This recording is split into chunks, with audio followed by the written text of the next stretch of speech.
Рано е да се проектира што може да не очекува в понеделник во однос на цената на нафтините деривати, изјави денеска премиерот Христијан Мицкоски, одговарајќи на новинарско прашање, иако рече дека се забележува намалување на берзите кај енергенсите, повременото примирие меѓу САД и Иран, како влада вели ќе продолжат да ја анализираат состојбата и доколку е потребно ќе интервенираат.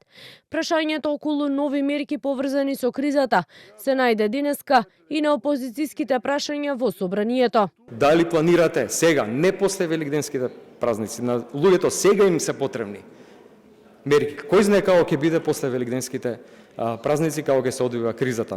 Мерки кои што ќе бидат за таргетирани групи на граѓани кои што ќе значат директна финансиска поддршка. Ние денеска како влада ги враќаме долговите кои што вие ги креиравте.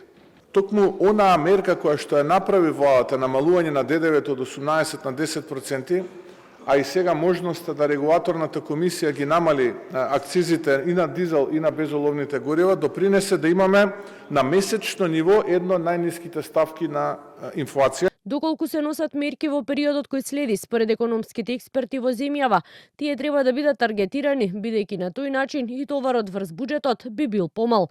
Според универзитетскиот професор Борче Треновски, ранливите категории граѓани особено ги чувствуваат последиците од било каква економска криза. И од тука, за да не зборуваме за задоцнети мерки, државата според него континуирано треба да гради систем со кој ќе им дава економска поддршка во вакви времиња.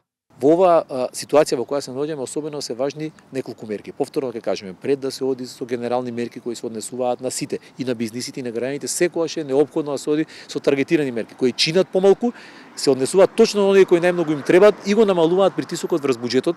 Низата кризи ги истошти, а голем дел од овие граѓани кои трошат над 80% за храна од своите буџети. Тие се од ние 20-30% најсиромашни граѓани. Тие се исклучително значајно погодени. Тука дефинитивно требаат определени мерки и без да беше оваа криза, можеби требаше да се изнајде некој начин со кој финансиски и економски би им се помогнал. Сега ги гледаме оние позначајни поместувања во делот на прехранбените производи и е секогаш важно што поскоро да се реагира во ова насока. Меѓутоа, пак би рекле тоа да биде особено внимателно.